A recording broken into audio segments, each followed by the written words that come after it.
This episode of The Past and the Curious is brought to you by Candlewick Press, publisher of The Suffragist Playbook, Your Guide to Changing the World by Rebecca Boggs Roberts and Lucinda Robb. Are you passionate about a cause you'd like to fight for? We'll take a few tips from the suffragists who led one of the largest and longest movements in American history. A blend of suffragist history and tactics, this eye-opening look at their playbook shows that many of the strategies are still being used today. It's really a great book for young readers. I have read it, and I'm a fan. The Suffragist Playbook is available wherever books are sold. And our thanks to Candlewick Press for the support. Yeah, I wish there was a cheese delivery service. Can we get somebody on that? What's that? We're on, aren't we? We're on. Yeah, I always do that. Well, sorry, y'all. If you didn't guess, this episode made me hungry. This episode, by the way, is episode 52. There is now an episode of The Past and the Curious for every week of the year. So thanks for hanging out with me and being such a great audience of listeners. It's a real gas for me to do. Speaking of gas, there are some gas jokes in this episode, so keep an ear out for that, I guess. Both stories this month are about food fights, but not the kind you're thinking of. These food fights have to do with oysters and cheese and pirates and smelling contests. You know, I'm sure that makes a lot of sense to you now. If it doesn't, well, then it will by the end of the episode. So let's get into it. If you're a new listener, welcome. If you're an old listener, welcome back. My name is Mick Sullivan, and this is The Past and the Curious. Here we go.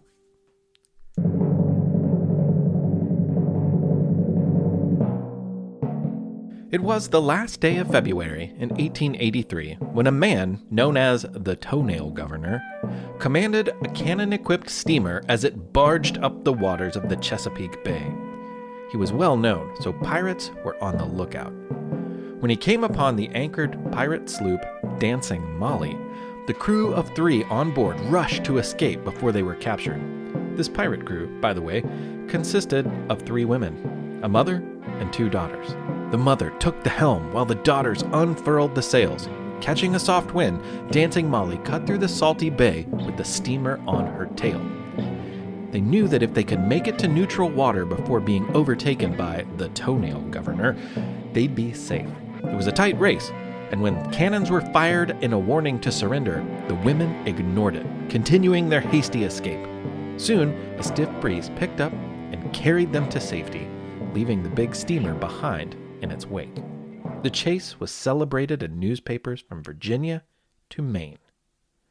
When we think about pirates, our minds may fill with a lot of things. Boats and beards and blunderbusses and booty, perhaps. We all have ideas, be they right or wrong, of treasure maps and pilfered gold buried somewhere safely in the sand. But this story is not about pirates and gold. It's about pirates and oysters, which honestly in the 1880s were pretty close to gold. As far back as we know, and probably a lot farther than that, the Chesapeake Bay was full of oysters. Archaeologists, people who study human history by excavating and analyzing sites and what people left behind there, have found enormous deposits of discarded shells left behind by Virginia's native tribes. These go back more than 2,000 years. Along with clearly showing that the native people harvested and ate oysters, which are low in calories and high in protein, healthy fats, and vitamins, the digs also reveal other objects that had been left at this site, which the experts used to piece together a clear picture of Native American lives. When the first European ships rounded the outer edge of the Virginia and Maryland peninsula that creates the bay, they almost couldn't sail their ships into the mouth. I don't know how many oysters you can imagine, but I can imagine an awful lot. And that's probably nothing compared to how many oysters there really were at the time. The bivalve mollusks filled the bay so completely that boats had a hard time passing at low tide. And if you've ever seen the Chesapeake Bay near Virginia Beach or Hampton or Jamestown, Virginia, you'll know that that must have been a lot of oysters. Oysters are filter feeders, which means they feed by drawing water over their gills and eating the particles and plankton that come with it. In addition to their role in the food chain, they play a very important role in cleaning the water. Today, the oyster population can filter the roughly 18 trillion gallons of water in the Chesapeake Bay in about 1 year. When they were at their greatest population numbers, like when there were so many that they'd block incoming ships, they could filter the same 18 trillion gallons in less than a week. That should show you that there are not as many oysters today as there were before. And this is how we get to the pirates. Well, actually, first we got to talk about trains really quickly. Oysters were a very common food for people on the coast. They were cheap, plentiful, and to many, the little blubber nuggets between two shells taste really good. But if you were far from the ocean, you'd never know. They would spoil before you could eat them. When the railroad came to the area in the mid-1800s, it finally meant that things could be shipped quickly. Then, when advancements in canning food and refrigeration to keep things cold developed, a new industry was born. People rushed to fill paint can-sized tins with oysters to ship to eager eaters in Ohio and Indiana and Kentucky and Illinois and beyond. The inland states gobbled them up and kept buying more. They were practically gold. Slimy, slimy gold. Where did most of these oysters come from? Well, the Chesapeake Bay. Pretty quickly, there was an oyster rush to harvest as many oysters as possible. Boats filled the bay, and pretty quickly the government realized that if they didn't do something, the Chesapeake Bay, which was once boat-cloggingly bulging with bivalves, might be devoid of oysters entirely. In the 1800s, they didn't know what kind of damage that would do to the ecosystem, but they knew it would hurt an industry that kept a lot of people employed. Now, there were two types of oyster people, tongers and dredgers. Tongers were the first ones around. The tongs they used were kind of like two big garden rakes with super long poles attached. They'd usually get oysters from the shallow water, and it might look like they were standing in the boat moving two giant chopsticks, but the rake ends down below would hold on to the shells while leaving the weighty water, mud, and rocks from the bottom. Maybe picture a giant set of salad tongs. Then along came the dreaded dredgers. It's believed that this idea came from up north, where they had all but depleted the oyster population already. Dredgers used huge, heavy nets of iron rings, and these would be sunk into the bottom and pulled through the oyster beds, collecting the oysters, leaving the dirt and water just like the tongs had. But unlike the tongs, the dredge could capture a whole lot of oysters in one pass. And it also severely damaged the beds. And so began the Oyster Wars. Tongers were angry at dredgers for ruining their beds and taking all of the oysters. Dredgers were mad when the government told them that they had to stick to the deep waters, and later they had to stop dredging altogether. They didn't listen, of course, and there were confrontations.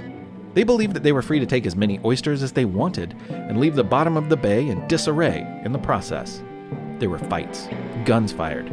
People were murdered on the open seas, all for oysters that would be put in a paint can and sent on a train car to who knows where in Middle America. No matter what limits the state of Virginia put on the dredgers, it wouldn't stop a thing. Dredgers would head out in the middle of the night to go oystering undetected. In the morning, the tongers would find the waters were all but used up and destroyed. So, more violence ensued. And soon, the dredgers became known as the Oyster Pirates. The governor of Virginia, William Cameron, took matters into his own hands and captained a steamer called the Victoria J. Peed. One day in 1882, the Peed and another ship came across 7 oyster pirate ships. Like sitting ducks, Cameron had them where he wanted them. He just needed to get close, so he created a ruse. Hitching the other boat to the Peed to look like it was towing the craft somewhere for maintenance, they got close without alerting the pirates, and then sprung the trap. With cannons blazing, the Peed quickly overtook 6 of the boats, while the other ship he was towing as a decoy blocked the channel for escape. The 7th still managed to make a break for it, and there was a long, valiant chase, which ended in the governor catching up and arresting those pirates too. Once caught, the captain of the ship acted as if nothing had happened, basically saying, "Oh, I'm sorry. I didn't realize you were chasing me. I was just driving my boat, unaware that you were on my tail at a great speed for 35 miles or so." Yeah. I mean, I guess I didn't realize this was a chase. Yeah, I did hear some cannon shots. You're right, yeah. But I didn't really think anything of it. Cameron put him in jail, at least for a little bit. Cameron was a hero until they all basically got set free with very little punishment. The story behind his new nickname, the Toenail Governor, is kind of complicated and not as good as the nickname is itself, but this is about the time that he got it. And it did have something to do with the oyster pirates he so dramatically caught, ultimately getting away with their crimes with very little punishment. After this, the dredging oyster pirates went wild. So with his popularity plummeting and a smelly new nickname, he took the Pede out for another round in February of 1883. This was when he came upon and ultimately lost the chase with the Dancing Molly. The women aboard were the wife and daughters of an oyster dredger who was on shore with a few others gathering wood. Rather than wait to be caught, they took off. Even the people who hated oyster dredgers cheered them on. No one was very happy with the Toenail Governor at this point, so the women would go down in history as the laughing lasses of the Dancing Molly, and it would be a thorn in the side of the Toenail Governor for the rest of his life. By now, 5,800 pirate boats were oystering illegally, and violence followed them wherever they went. He finally realized that maybe, instead of leading an attack as the sitting governor of a state, he could appeal to Congress and get some money for a fleet of officers who could just make it their jobs, which is what he did. By the time he left office in 1886, oyster piracy was dramatically reduced thanks to the Oyster Navy. Though, the illegal harvesting and the violence that came with it continued into the 1920s. The Oyster Wars were about who had a right to the natural resources in the Chesapeake Bay, and the effect that it had when some people took more than their fair share. It also had to do with the government deciding that they had a responsibility to regulate and enforce laws about protecting natural resources, so the oysters wouldn't be used to extinction. The Oyster Wars weren't just about the Dancing Molly versus the Toenail Governor, but that was definitely a high point in the drama. From the creators of the popular science show with millions of YouTube subscribers comes the Minute Earth podcast. Every episode of the show dives deep into a science question you might not even know you had, but once you hear the answer, you'll want to share it with everyone you know. Why do rivers curve? Why did the T-Rex have such tiny arms? And why do so many more kids need glasses now than they used to? Spoiler alert, it isn't screen time. Our team of scientists digs into the research and breaks it down into a short, entertaining explanation, jam-packed with science facts and terrible puns. Subscribe to Minute Earth wherever you like to listen. Do you find it hard to sleep at night? Then the Sleep Cove podcast can help you. Hi, I'm Christopher Fitton, the voice and clinical hypnotherapist behind Sleep Cove. Sleep Cove features sleep hypnosis, meditations, and bedtime stories, all designed to help those of you who struggle at night to achieve a restful and peaceful night's sleep. Search for Sleep Cove on Apple Podcasts or Spotify and see why Sleep Cove helps millions of people sleep deeply all night long. All right, it's time for You Have 30 Seconds. Ari, I know you've been waiting, and this is the perfect episode for your bit, so take it away. I'm Ari, and I will talk about the shortest war. In 1896, Zanzibar was colonized by Britain and Germany. The leader of Zanzibar, who liked the British, died, and his cousin, who didn't like the British, took over. The British told the new leader of Zanzibar to stand down. When he didn't, they declared war. They had a stronger military and bombarded the ruler's palace. The war ended 38 minutes after it started, and in a deal, Britain got Zanzibar and Germany got land in South Africa. Again, I am so amazed at how much information you all fit into 30 seconds. Ari, you did a great job. Thank you. And thanks to all of you who have submitted. I've got a bunch of them, but I still want more and I'll still use them, so send them. There is information on the website, thepastandthecurious.com, about how to submit, but really it's simple. All you need is a voice memo recorder. There's probably one on your phone, and to email it to me. Oh, and you need 30 seconds. And you need a really great story, like Ari's. Thank you. It's quiz time. It's quiz time. It's quiz time. Time. Okay, you know what to do. Each year, on the spring bank holiday, hundreds of people show up at Cooper's Hill near Gloucester, England, for a contest. In this contest, someone rolls something down a very steep hill, while dozens of participants race down the hill after it. What is it that they roll down the hill?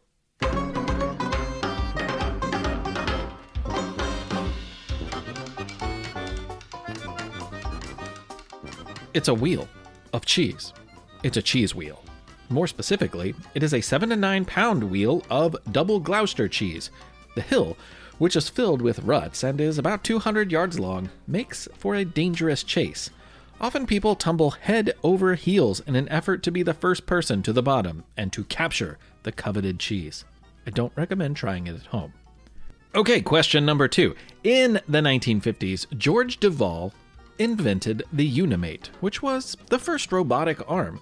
It would revolutionize how factories made products. Before he worked on that, he worked on a team that experimented with microwaves for the U.S. Army. Out of that sprang another invention, a new kind of vending machine. What did this vending machine sell?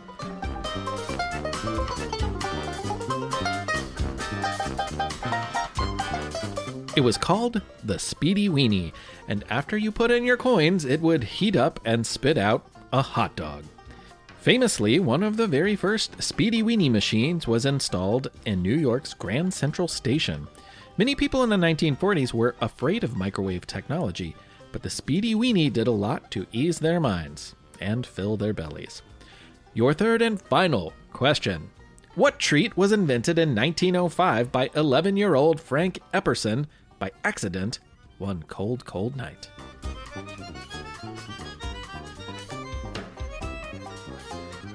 According to the story that he would tell as an adult, he left some lemonade on the porch with a stick in the cup.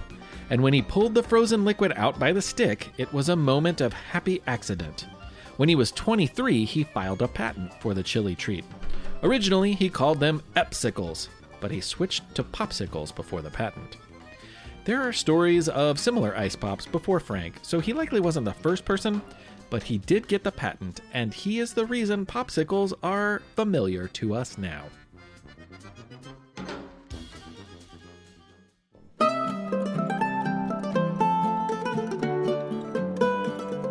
There's nothing quite like cheese. It's a food that's been around for so long that no one is quite sure when or where somebody first ate it. Most likely, thousands of years ago, someone found themselves needing to carry liquid as they journeyed, or worked, or tended to flocks of animals.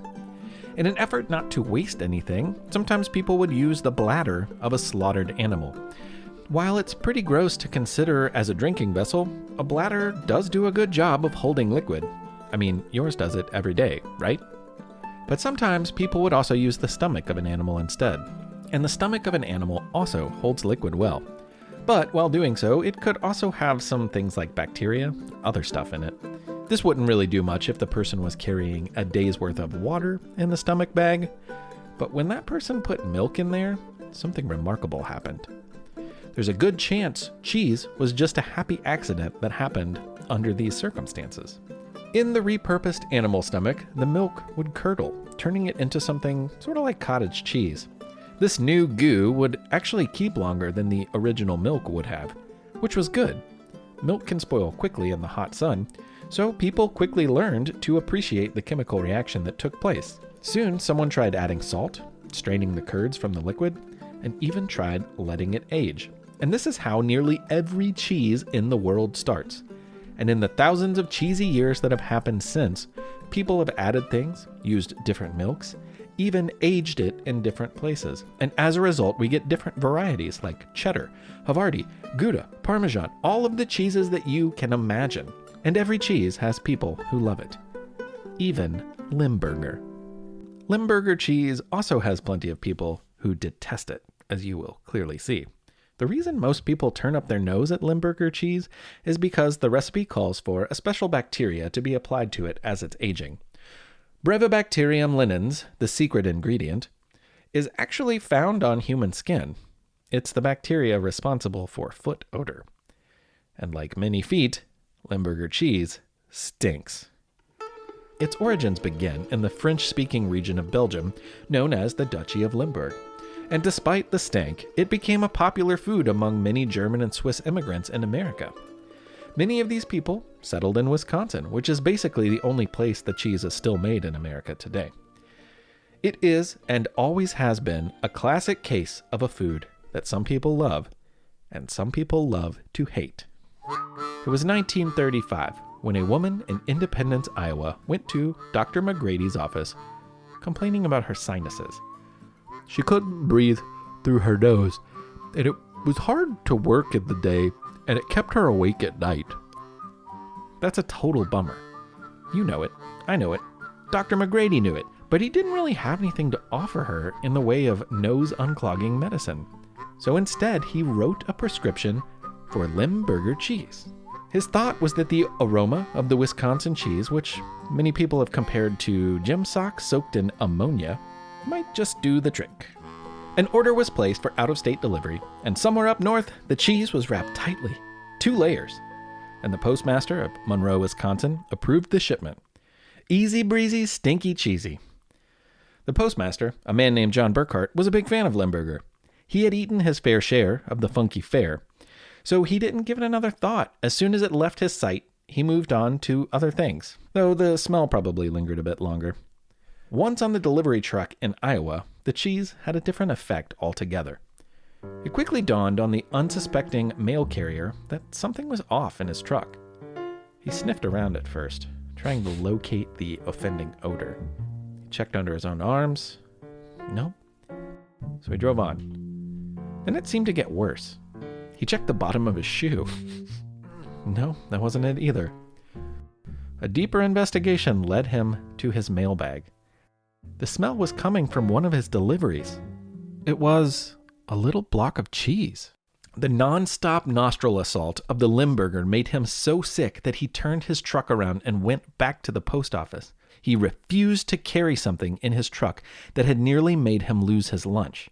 The postmaster in Independence, Iowa, Warren Miller, trusted his mail carrier, and without much investigation, he sent the cheese back to Wisconsin on the grounds that postal workers wouldn't deal with hazardous material. When the putrid package showed back up in Monroe, the surprised and confused Burkhart took a whiff. It smelled just right, so he put it right back on the next train for Iowa. A few days later, the malodorous mail showed up in Monroe again. The Iowa postmaster had sent it back a second time, saying it smelled terrible and they would not allow it, so don't bother trying to send it again. So Burkhart put it back on a train, but this one was not bound for Independence, Iowa. Instead, it was bound for Washington, D.C. In a letter accompanying the Limburger, he explained the situation and asked for a ruling from the federal postmaster. The employees in Washington probably had a laugh about the situation, then probably some feelings of nausea over the odor, and then all cast their votes. They said it wasn't hazardous, but it certainly didn't smell good. Satisfied with the ruling from the postmasteriest of postmasters, and ferociously proud of Monroe's Limburger, he sent a new chunk of cheese with a copy of the letter from the D.C. postmaster back to Iowa. Warren Miller looked at it, looked at the cheese, and tossed it right back on the train. Return to sender. The Limburger War was on. Stubborn as they might have been, Miller and Burkhart were not belligerent, which is why they agreed to settle their dispute like gentlemen, with a sniffing duel. Burkhart would travel to Iowa with a crew of Wisconsinites and several pounds of Limburger cheese. If Miller didn't retch from the stench when Burkhart cut the cheese, literally, then Burkhart would be allowed to send as much Limburger as he needed, and the postal workers would have no choice but to deliver it. I wonder if anybody thought about the poor stuffy-nosed woman. Did anyone ask how she was doing through all of this? Anyway, Miller agreed to the duel, and the table was set. A crowd of people showed up to the nose duel, scheduled in the lobby of a fancy hotel. As odd as this event was, people were probably eager for any diversion that they could get from the daily news of 1935, which included the Great Depression on the home front and people like Hitler and Mussolini in Europe. and a cheese-sniffing duel was certainly a diversion. Before cutting the cheese, Burkhard, who was sympathetic to the effect that the fragrance might have on a man not from the center of the cheese world, offered Miller a gas mask. Miller declined. He offered him a clothespin to pinch his nostrils together. The poker-faced Miller declined again. And then he made a startling admission. I imagine the conversation went like this. I can't smell. I'm sorry, what? I have no sense of smell. But the whole reason I'm here is because you said my cheese smelled so bad that your postal workers won't carry it. That much is true. But I never really smelled it. I just took their word for it. Okay, well, as far as this contest, the deal was if I cut the cheese, and I'm really going to lance into this Limburger, I cut the cheese and you don't retch, then I win, right? Yeah, that was the deal. So let me get this straight. You can't smell, so you're not going to retch. That's right. I can't smell it. So I win.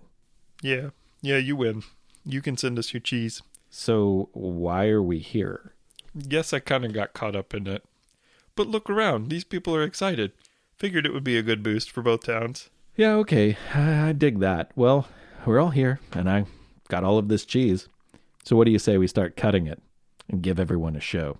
Mach schau, mein Freund. Mach schau. Thanks. I appreciate the German. Obviously, that's not how it played out exactly.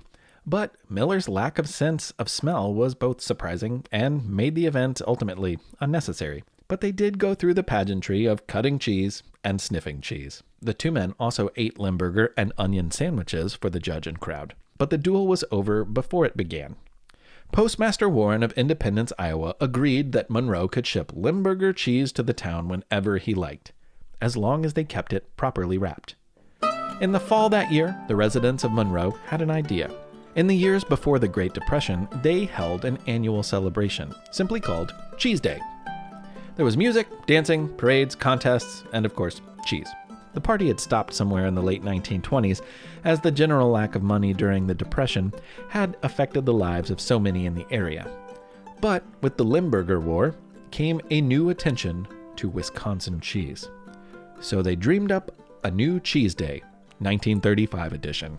Alongside the 50,000 curd nerds having a good time, the guests of honor were Postmaster Warren, Dr. McGrady, and that patient who first walked in with a stuffy nose, the first shots of the Limburger cheese war.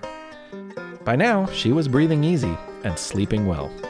I'm sure she would say, sweet dreams are made of cheese.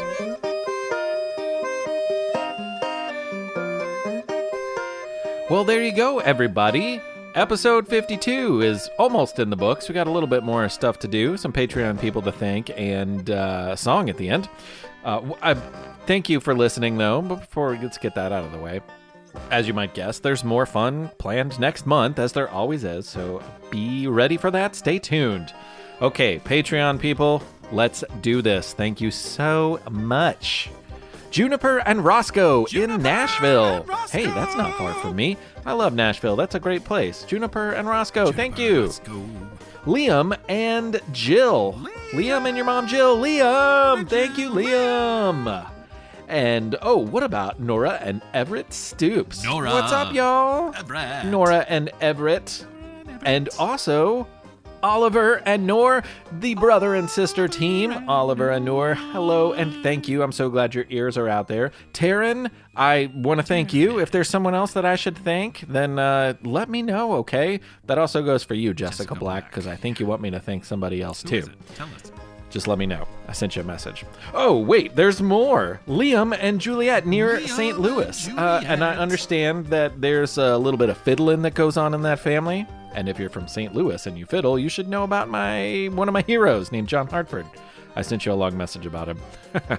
And last but not least, the Donati clan, which includes, but probably is not limited to, Nico, Gus, Cass, Mr. B, and Linus, the Donati clan. Oh wait, this just in. I said last but not least, but they were not the lastest and they were not the leastest. Neither are Henry and Xavier from Pittsburgh. Henry and Xavier, I need to thank you as well. Thank you so much for the kind gesture that you sent my way. And I also need to say hello to Evelyn Levine. Levine. I'm not totally sure how you say it, but I got a great message from your mom. I'm glad you're out there listening. All of you. That goes for all of you. Thank you. Thank you. And last but not least, I have a Patreon song for the Petrosky family. And it's a fun one. They were inspired by a family motto from another song, and they have a family motto too. So we made a song out of it. Hope you like it. Thanks, gang. I'm Mick Sullivan. This has been The Past and the Curious, and it has been a blast. We'll talk to you soon. You never know unless you go. That's the Team Petro motto. You never know unless you go. That's the Team Petro way. William and Maxwell climbing mountains. All the Petroskys in the woods. You'll never know what you're missing. Give it a shot, things will be good. You never know unless you go. That's the Team Petro motto.